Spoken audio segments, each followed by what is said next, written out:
So Dave and I are going to talk about our lean enterprise journey in corporate information systems. We thought that would be appropriate because the further you get beyond manufacturing, deploying lean enterprise gets a little bit more hard. How many of you started your lean journey or business excellence journey in manufacturing? Raise your hand. Oh yeah, lots of hands, lots of hands. Bose also started there, and we'll talk a little bit about that. So this is a case study of how we deployed lean enterprise and corporate information systems. You'll notice and you'll see a deployment strategy evolve as I go through the presentation and Dave goes through his presentation. And we're hoping that through our experience that you take away a few nuggets that might be able to help you in your business organizations implementing lean enterprise. So before we get into the case study, I want to talk a little bit about the lean journey at Bose Corporation. I started at Bose, as you heard Peter say, in 2001, and there was no mandate for lean enterprise or Six Sigma when I started. In fact, 2 weeks after I started at the company, my boss reiterated to me, Jeff, your job is to accelerate improvement in manufacturing. Don't try to implement Lean Six Sigma here because it won't work. Starting in manufacturing with the intent to expand beyond manufacturing as we saw value for the company. So 2 years after we formally started our Lean Six Sigma program in manufacturing, the global vice president of manufacturing global supply chain was recognizing some good improvements in his manufacturing organization, but he wasn't satisfied, and he challenged his leadership team, and he challenged me. He said, I see some good work going on, I see some cost reductions and eliminating waste, but you haven't changed the way you work as an organization. So we went out and benchmarked best in class, developed a strategy, and began to pilot and implement the Toyota production system in our manufacturing plants. And we go on from there. So after 3 years, we were very successful in accelerating through this pilot approach and expansion of that value across our manufacturing plants. And we had several people traveling, leadership traveling to manufacturing plants, seeing that value. And they came back and they said, Jeff, when are we going to start the lean journey in our corporate information systems organization? We see tremendous value that we can get in eliminating waste and bringing more value to the internal customers of Bose Corporation. Obviously, our information systems organization was not as effective as we had liked it to be at that time. And this is a subject of the case study that we're going to take on and move forward with. But let me complete the picture here. So today, our lean enterprise journey touches all of Bose operations worldwide.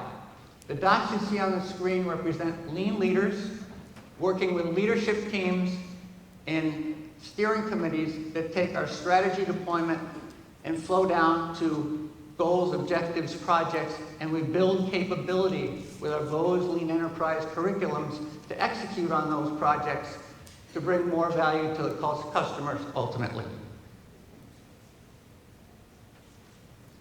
So, as I said, there's two parts to the story. I'm talking about how we engage leadership because without engaging leadership, we're really not going anywhere. Dave will talk about the lean journey in IS after I finish my part of the story. Along our lean journey, many times people would say to me, Jeff, what does it take for us to move faster? How can we accelerate this process? And my answer is always leadership. So how do you engage leadership? We, in corporate information systems, I began by having one-on-one discussions with the CIO, talking about how we had deployed lean enterprise in our manufacturing organization, what successes we were seeing, and he'd been to the manufacturing plants and he'd seen some of the successes. Now at Bose, we don't have a top-down driven deployment. We have a bottoms-up driven deployment with top-down support. So our CEO says when his leaders are ready to engage in the lean journey and see value in doing that, that they can bring more value to the organization, that's when they'll engage. So you can imagine there's a lot of persistence, change leadership, and work on my part to get these leaders engaged. And this is the story of how we engaged our corporate finance, our corporate CIO. So, after 7 months of one-on-one discussions, talking about the different aspects of the lean journey, the benefits he might see, the opportunities in his organization, he'd say to me things like, Jeff, I don't have the resources to have a full-time lean leader in my organization. I see how it works in manufacturing, but IS is different. It's not going to work the same here. And I love this one. Jeff, I have too many problems to solve. I don't have time for Lean Six Sigma. All right, I don't know if you've ever heard that one, but that's a good one. So I think you probably all heard those types of kind of forms of resistance as you begin to engage leaders. I talked to my boss, who was the executive champion of Lean Enterprise and the vice president of manufacturing global supply chain, so a peer of the CIO. And he would, I'd ask him, see, can you talk to Rob and see what you can do to maybe share your knowledge from a leadership perspective? And he did. And we'd go back. I'd have my one-on-ones, and he'd say, I don't know. He's not getting it. 7 months into this, he's not getting it. He's taking much longer than any other manufacturing folks did, and they were not easy. So he said to me, Jeff, let's take a different approach. I want you to go off and develop 6 questions. And these questions have to be able to paint a picture for a high-performing organization, one that any leader would want to be the leader of. And these questions can't have terms around Lean, Six Sigma, problem solving, value stream mapping. They have to be a vision of the organization and a high-performing organization. And he said the last question needs to be, are you ready to take and do what it takes to guarantee these results in your organization? So I went off, I generated the questions, I drafted them, I talked with my peers, and we kind of refined them, told them what we were trying to do and how we were trying to engage the CIO. I went back to my boss, my next one-on-one, and he says, do you have the questions? I said, yeah, I do. I got them all ready to go. And it was funny to me, he didn't want to see them. He just said, when do you meet with the CIO next? And I said, I think it's next week. And he said, good, let me know how it goes. So I prepared my discussion. I'd had many discussions, but I had my 6 questions, and I started to work these 6 questions into a conversation I was going to have. I didn't want to go in and rapid fire ask them 6 questions, get a yes, and move on. That's not going to work. I had to really kind of engineer this conversation. And it was actually one of the best conversations we ever had in the past 7 months. And when I got to the end of the discussion, he had given me many insights of what he'd like to see for his organization based on those questions I was asking him. We had a good discussion there. And I got to the last question, and I said, are you ready to take the steps necessary to guarantee these results in your organization? And his response was perfect. He said, Jeff, I feel like I've got a bunch of puzzle pieces laying on the table in front of me. And you're asking me to put the puzzle together. And I don't even have a picture. Do you have a roadmap? Do you have a playbook? Do you have something that will guide me on this lean journey that I'm committing to? And, of course, what happened? The fireworks were going off in my head. I was jumping for joy. But I was sitting there quietly on the other side of the table, and I said, I can put that together for you, Rob. And I don't know about you, but I've had several opportunities to create change at Bose Corporation over 16 years, and it all comes from the ask. You have to engineer the ask for help, the ask for guidance, the ask for the roadmap, as opposed to the 7 months of, Rob, I've got some things for you to do. I've got an opportunity for you. I'm here to help you. And he's not seeing it. You've got to get them to ask for the help. And when you do, you got them. You got them. And so that's got us perfectly on our journey. And The next step on the journey, and I'll tell you, the roadmap is very simple, but this CIO followed it to the letter. And Dave will tell you more about how that went. But he followed it to the letter better than any other organization at Bose. So once I had him, once he was asking for help, he took every piece of advice that I had for him. And so the first piece of advice was, go see what this looks like. You've got the leader, now you've got to get the staff. All right? Go see what this looks like. Go see this lean management system. Go see and talk to peers and what this means to an organization. And we used to have to go outside of Bose. 3 years earlier, when we were embarking on our manufacturing journey, we had to go outside Bose to go see this. Well, now we could go to one of our manufacturing plants. So we went to our Columbia manufacturing plant. We weren't the be-all and end-all in lean manufacturing, but we had a good story to tell, and we had leadership engaged there and believing that they were on the right path, so they could influence their colleagues. We went down to the plant. We spent the day on the shop floor and saw visual controls, cellular manufacturing, management standard work and follow, KPIs, and talked to employees, engaged employees, and they really got a feel for what this lean management system was all about. So we were sitting around the table, conference room table at the end of a long day, and the CIO did something I was very, very proud of. He said, you all flew here this week? Maybe you all flew, and if any of you sat in the exit row, probably had a stewardess come by and say, are you willing to help in case of an emergency? And she wanted that yes from each one of you, right? Well, that's what our CIO did. He went around the room and he said, I want to know if each one of you is ready to commit to this journey and follow the roadmap that Jeff's laid out for us and get the value we've seen here today. And he went to each of his staff and wanted to get that yes. Now, it wasn't a yes, yes, yes, yes, yes. There was discussions, there was questions, there was, healthy discussion around this, but we got the yes at the end of that discussion from every one of the leaders. So now we have the leader, we have the leadership team, all committing to the journey. The next step on our roadmap, which they followed to the T, as Dave is sitting right here in front of us, is they have to hire a lean leader. And this lean leader is going to draft the organization's learning. He's going to report to the executive champion of the organization.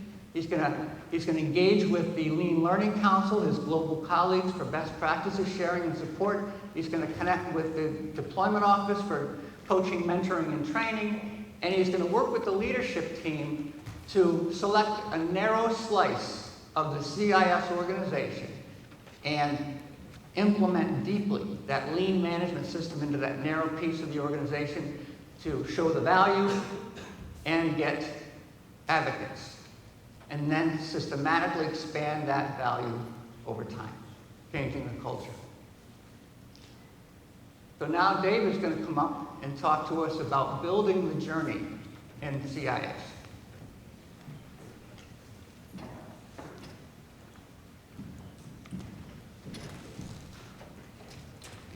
Hello? This is on, right? Everyone can hear me?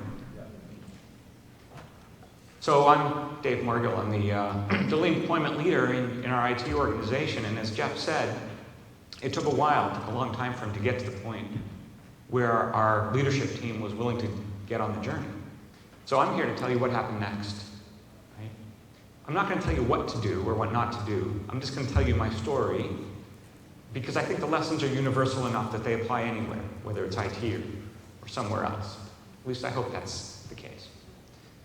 So when I was offered the job of being a lean leader in IT, I said to the person, I asked the person who was going to be my manager, who was one of those people that Jeff was talking about that was on that go see with the CIO.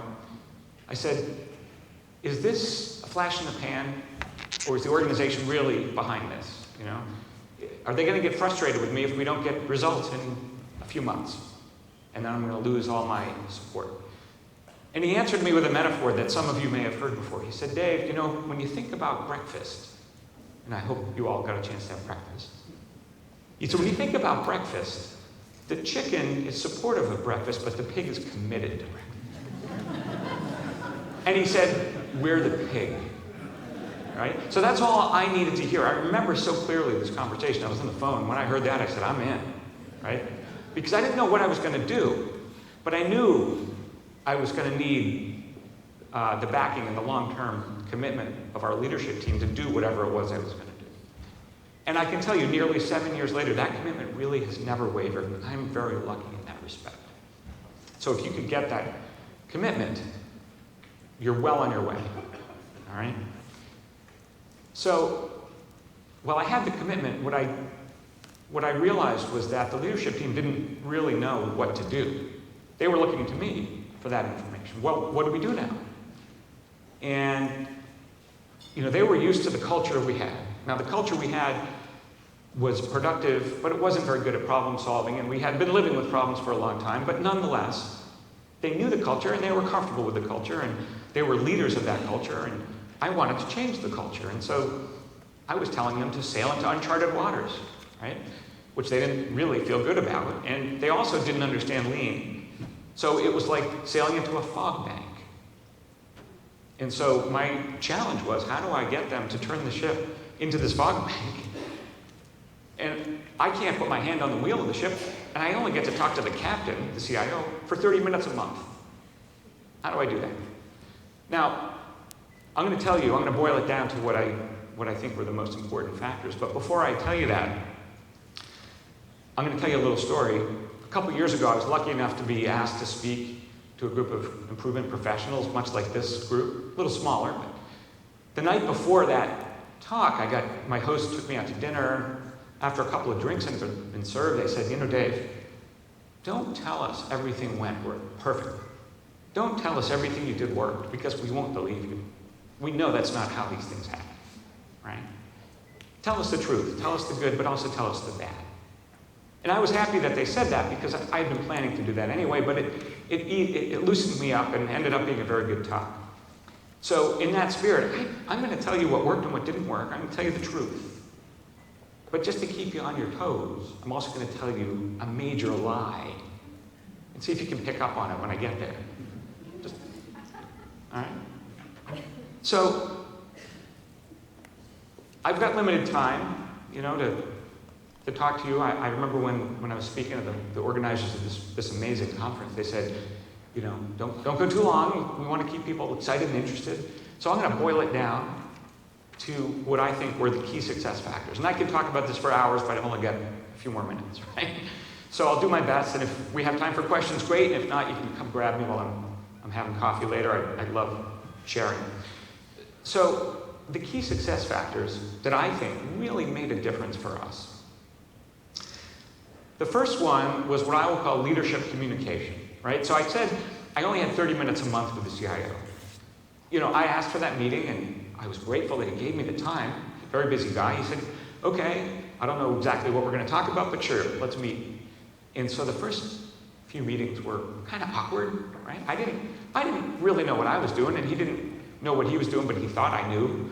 And it was just a little weird, and I didn't know what to do. But after I spoke with my colleagues, Jeff referred to, we have a lean learning council across the company, and I got some advice and some feedback and input, I realized I don't have a lot of time to ask him to do a lot of things, but if I could only ask him to do one thing, it's going to be to communicate his vision of what IT can become because of this lean journey. Every opportunity he gets, every time he gets in front of a small group, a large group, every full staff meeting, every small team meeting, I said to him, you got to share this every single opportunity you get. And to his credit, it wasn't his natural DNA to do that. But he did it. And he got better and better over the years, but every time he got the chance, he always said how important he thought our lean journey was and how critical it was to the future of our IT operations and therefore to the future of our company as a whole. He did that. And that was critical because what that meant was people heard it over and over again. They knew, I guess the CIO believes in this, I guess we're not going back on this. So I might as well take the meeting when Dave sends me an invitation because it seems like it must matter. So that really helped. The next thing was we put in place early on a maturity model. Now, I'm not going to go into the details of what was in the model. The fact that the model existed was what really mattered, right?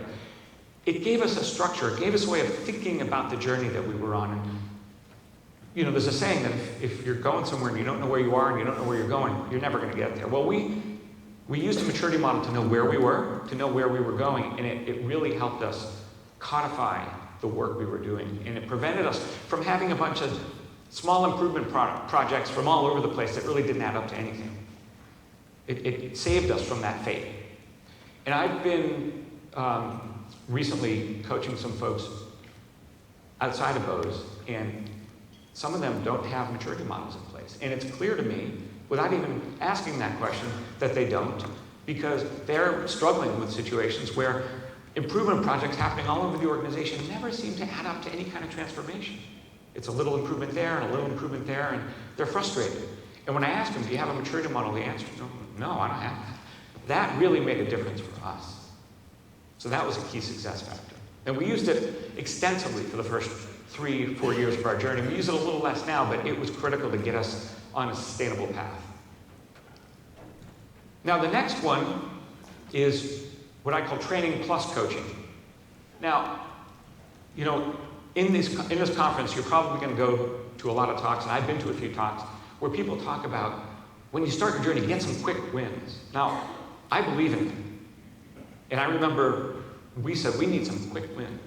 But I'm a firm believer, and to this day I believe deeply, the win is so much more important than the quick, right? It's easy to finish a project on time if you cut corners, if you don't do it really well.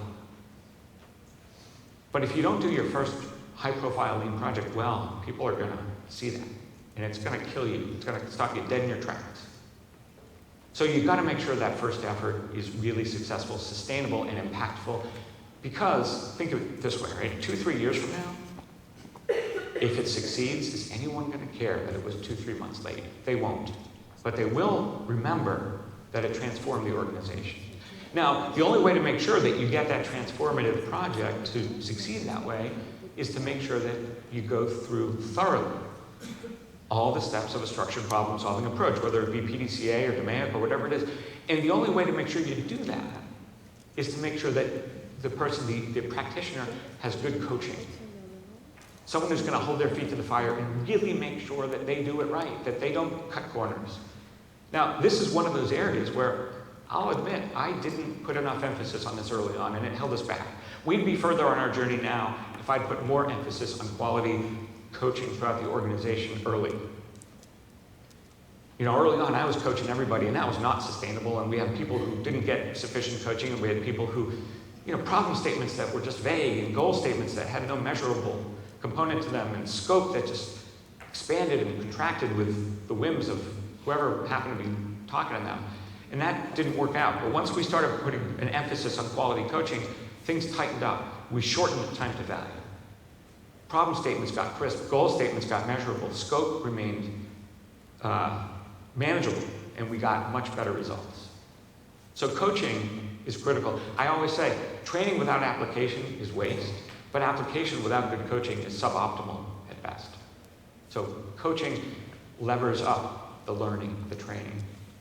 And the final for this slide, key success factor, is what I call the paradox of motivation. Now, many of you may have read a great book by a guy named Dan Pink, Drive. Anyone read that book? Great book. If you haven't read it, read it. What he found in his research was that motivation, particularly for knowledge workers, people who are doing, as he put it, more than rudimentary mechanical work, doesn't so much come from money, offering more money. Up to a point, that's great, but beyond a certain point, offering money for that kind of work doesn't really motivate people. What motivates people is what he identifies as autonomy, mastery, and purpose.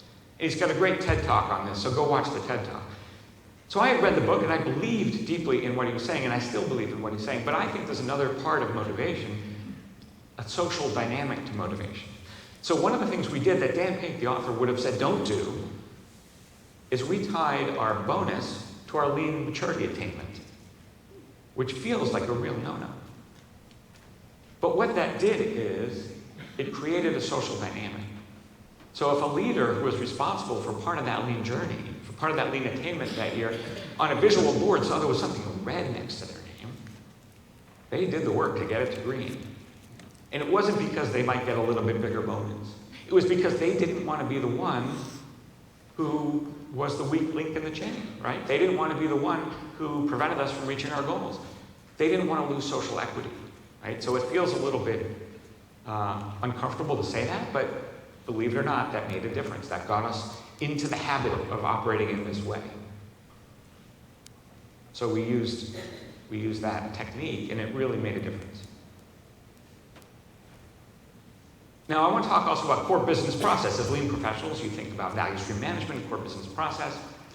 And I remember one of my very first meetings with the CIO, I laid out this vision. I said, wouldn't it be great if IT operated with value streams, where information comes in from the customer and we transform it and we deliver something, of value to them when they define the value, and we have metrics that are tied to our customers. And we can see if it's red or we can see if it's green. Wouldn't that be great? And I was so excited about this vision.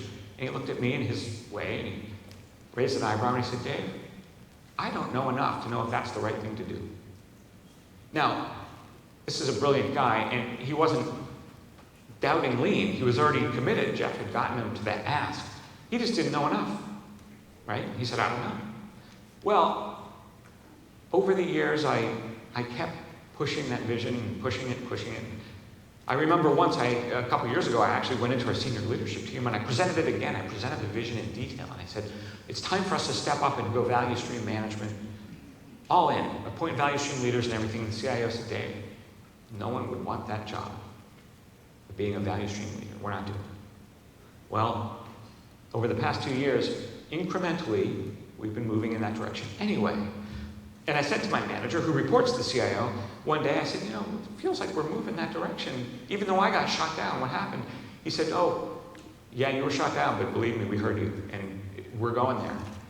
And as of about last December, actually, he asked me to facilitate a workshop where we were transforming into a value stream management organization. So we went from I don't know to a new operating model as of last December, where we do manage by value streams, where our metrics are tied to our customers, where we have value stream owners who are responsible for the end-to-end. And it's really amazing to me that we've come from that I don't know to this point. It's amazing to me. And the only reason we got there is because I'm brilliant and I have vision, and I was smarter than everyone else. Now, do you remember at the beginning I said I was going to tell a lie? That was the lie. It turns out, and I learned this very early on, the lean leader on their own really can't do anything, right? It's not me who made this change. It's everybody in the organization, particularly the managers, the individual contributors, the directors, the leaders, who took the risk and said, I'm going to try it differently, and I'm going to see if I can get a better result. They're the ones who actually made this change. If you're a lean leader and you're trying to figure out how to leverage your ability, you're not going to do it by yourself. Everybody in the organization needs to be part of this. And if I had just kept to myself and gone around banging my head against the wall telling people to change, we would have gone nowhere. It was everybody else that made this possible. All right? So that statement that it was because of me is not true, and it will never be true, and it won't ever be true for you either. So just have to be humble about that. I learned that early. All right?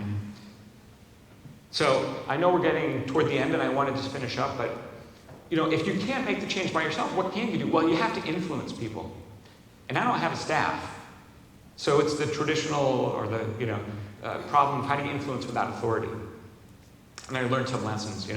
I would meet with our CIO and other organizational leaders, and I would say, come on, we're on this lean journey, let's go. And they seem to be going at a snail's pace or not even moving. And I would at first think to myself, these folks, either they don't get it, or they're dumb, or don't they have any vision? What's wrong with them? And it took me a while to realize that arrow, that influence I was pushing toward them was being counterbalanced by a whole bunch of other things pushing the other direction that I didn't know about. So they weren't bad people, they weren't dumb people, they weren't people who didn't get it. They were people who were trying to navigate all these different influences on them. And some of those influences are things like risk-based. I love what Omar said. He talked about risk and innovation. So some of the big things that might be holding them back might be a risk. So they might care deeply. They all probably care deeply about your business. Well, Dave, you're telling me to try this different approach to running my process, but what if it doesn't work? We're going to lose money. How do you deal with that? Well, can you scope it down? Can you do a pilot? Can you do something where can you de-risk it to the point where it's easy for them to try it? And when you demonstrate success, you expand, right? Or they might say, and Jeff talked about this, opportunity costs. I've had the conversation where people say, I can't do that, I don't have enough time. I have too many problems to solve. And you almost want to just fall on the floor, right? And so what do? Well, can you take away that opportunity cost? If they've got a staff that's fully engaged in other stuff, maybe the first improvement, maybe you have to do more of it yourself. Maybe you have to do a lot of the heavy lifting early on, with the understanding that over time they're going to take it over. But maybe you do what you can to minimize that opportunity cost for them. You might have to step up at the beginning, right? And there might be risk to reputation. Some people are sensitive to that. What if I try this and it fails? I'm going to look like an idiot. Well, can you find colleagues at their level in the organization that have done this, that they trust? Because I'm their conscience, right? I'm annoying to them. But colleagues at their level in the organization, they trust those people. And if those people don't exist inside your organization, take them somewhere else. Go see somewhere. Go find somebody outside the company who's done it, who's at their level, who can reassure them it's okay. You can give it a try, all right? So I'm going to close with some final thoughts. I talked about critical success factors, right? I talked about leadership communication, and I talked about training and coaching, maturity models, and finding out how to motivate people and influence people. The other critical success factor is time. It takes time. I often describe myself as an impatient person who's willing to wait a long time to get results. And yeah, that's what I had to be. I had to be very impatient, which meant I wasn't going to accept the status quo, but I was also going to wait a long time, or I was willing to wait a long time to get results because it took a long time. Because people don't turn on a dime. So you need persistence, right? So be patient, but don't settle for the status quo. Keep pushing. Solve problems for people. Build your credibility. Because once you do that, people are going to trust you more, and they're going to come looking, and they're going to ask. You're going to build the ask. Reduce the perceived risk, right? You're telling them to go, and they're getting all this pushback on the other side. Understand that they're getting that pushback, and think about ways that you can reduce the negative impacts of those other influences. If there's risk to the business, or risk to the reputation, or opportunity cost, what can you do to minimize those things for them so they're more willing to go that direction? Be sensitive to what the predicament they're in, right? And finally, have a plan, but be prepared to change. Right? We've changed our plan over and over and over again. And it's the only way. If I'd stuck to the plan, I would have been fired 6 years ago. So these things work, they take time, but it's an incredibly rewarding thing to see. And if you do these things, I think they'll work for you too. I hope that you realize these lessons are not specific to IT. I hope you realize that they can work for you in whatever part of industry you're in. So with that, I'm going to say thank you very much, and I think we have time for questions. All right.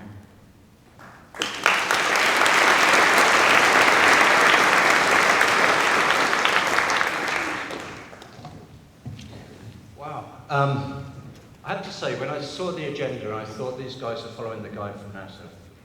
How are you going to do it? They knocked it out of the park, and that is just fantastic.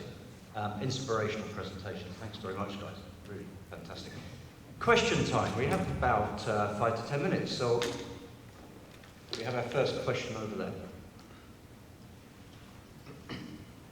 Hi, B.N. Biswas from Cognizant. Jeff, I have a question for you. More of a clarification, right? Because you said at the beginning that there was one lie, and I've been thinking about it as I was listening to you. When you said that lean was a priority and somehow you said that the bonus was de-linked to it, I got a little confused at that juncture, because if the incentivization is not there, then are you encouraging people to focus on other priorities, and does it kind of dilute the whole engagement that's needed to make the journey successful? So would want your thoughts on that. I think that was your state for the bonus. I think he was talking about bonus. Oh, were you asking about linking the bonus to attainment? Yeah. Oh, okay. So, yeah, I'll do my best to answer the question as I understand it. so early on, when we were doing our first strategy sessions, and in the IT leadership team, and I was helping them draft the strategy, we already had a bonus program in place. I remember very clearly we were in that meeting, and I had sort of separate and apart from my role as a lean leader, I had been helping for a couple of years with that, measuring some of our key performance metrics as an organization for purposes of bonus tracking. And I happened to go into the leadership team meeting, and I said, it's time for us to start planning the next year's bonus metric. And one of the guys from manufacturing, our IT manufacturing information systems guy said, well, we're committed to this lean journey. What if we make a bonus metric tied to our lean attainment? And I remember in my head, I said, oh my God, I'm not sure that's a good idea. But every one of the people around the table said, oh yeah, that makes sense.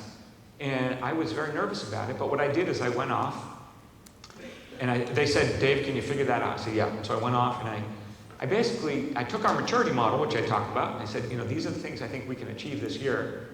And I went back to them a couple weeks later, and I said, look, let's say if we achieve these things, we'll achieve our bonus metric. What do you think about that? I figured, let's try it and see, if they're going that direction, let me go with them. That's the way they think. Let's try it and see what happens. Well, it worked in a way that I never would have predicted. Like I said, I thought it was going to make people go, oh, geez, this lean thing, it's just about forget it, I'm not interested. Well, what it did is it changed people's behavior in a way that I didn't predict, right? So it made clear that A, it was important, really important. B, when I went to some leader and said, hey, you're falling behind, I didn't need to ask twice. They would say, oh, okay, this is really important, I better do it. Because I could show them the visual display, and their name was red, and everyone was going to see that they were red. And like I said, it wasn't about the money, it wasn't about the bonus, it was about not wanting to be the one person that missed the goal. So that's the best I can explain it. I don't know if I'm answering your question, but it wasn't really my idea, but once we did it and it worked, we kept doing it year after year after year. And we've moved away from it a little bit, but that's okay because lean is so embedded in our culture now that we don't need that carry. So if I wasn't able to fully answer it, please come find me, we can chat. Yeah. Thank you, it's a great question. Good morning. Thank you so much, Dave and Jeff, for sharing your lean journey. Quick question, if you wouldn't mind sharing your initial thoughts on how you set up your organizational structure in deploying lean. Was it experts specifically in functional groups? Was it experts that reported to a center that were then deployed? Anything that you can kind of share there would be super insightful. Yeah, I'll take that one, Dave. I think Jeff should take that. So our intent was to embed the capabilities in an organization. So you drop this capability in the organization, and that capability radiates through the organization, but they have connection to myself in the deployment office. I have no direct reports. And also the Lean Learning Council, which is all of the lean leaders across the globe that have matured over time. Starting with me in 2001 to 50 lean leaders across the globe today, Dave being one of them. They support each other, they feed off each other, they train and support, and participate in training in support of each other. But it's all centrally controlled through our Lean Learning Council, which I chair. Does that answer your question?